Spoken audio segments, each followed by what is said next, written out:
ایک دور تھا جب لوگ سادات کی حیا کرتے تھے اور کہتے تھے کہ بھائی سید کو گالی نہ دیں، گالی بڑی دور جاتی ہے۔ اب میں دیکھ رہا ہوں کہ سوشل میڈیا پر سادات کو بھی لوگ گالیاں دے رہے ہیں۔ نہ کسی عالم کی عزت محفوظ ہے اور نہ کسی فقیر کی عزت محفوظ ہے۔ ادب کا بہت زیادہ فقدان ہوا ہے اور ہو رہا ہے۔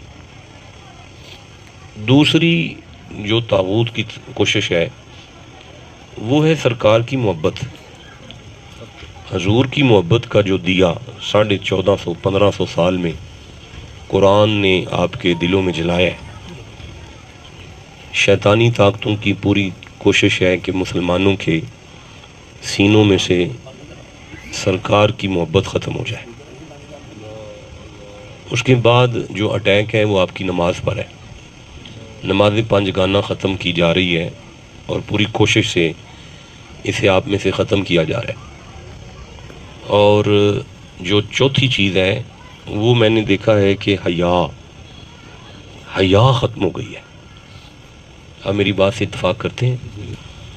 اب آپ میں سے کوئی بندہ ایسا نہیں ہے جس کے موبائل میں بے لباس عورتیں نہیں ہیں، سب میں ہیں۔ تو وہ جو حیا ہے اس حیا کا بڑا نقصان ہو گیا ہے، اور آئندہ آنے والے وقت میں میں دیکھ رہا ہوں کہ پتہ نہیں جو روحانیت تھوڑی سی ہمارے درمیان موجود ہے، آنے والی نسلوں کا تو یہ بھی خدا کے ساتھ تعلق نہیں ہوگا۔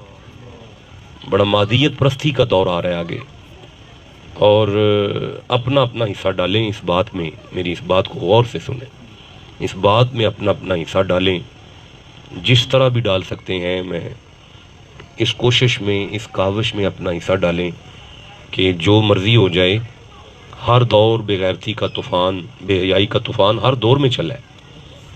جو ریڈیو تھا کسی دور میں بڑا بے حیائی کا طوفان تھا اس دور کے مطابق۔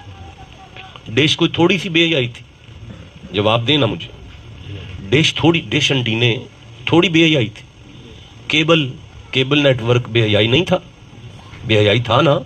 اسی طرح موبائل اس وقت جو انٹرنیٹ ہے یہ ایک فحشی، اور بالخصوص جو سوشل میڈیا ہے۔ دیکھیے موبائل نہیں ہے غلط چیز ہے ہماری تربیت، غلط ہے ہمارا استعمال۔ اس گھر کے اندر ایک ماچس پڑی ہوئی ہے، وہ بڑی قیمتی چیز ہے، کھانا پکنا ہے اس کے ساتھ۔ آپ جتنے بندے بیٹھے ہو ماچس کے ساتھ ہی تو کھانا پکنا ہے، تو وہ کھانا آپ تک آنا ہے ماچس کے ذریعے سے۔ تو اگر آپ اب اٹھ کر اس کو ماچس کو پکڑیں اور کسی کے گھر کو آگ لگانے چل پڑیں تو قصور ماچس کا ہے؟ بولنا ہے میرے ساتھ آپ۔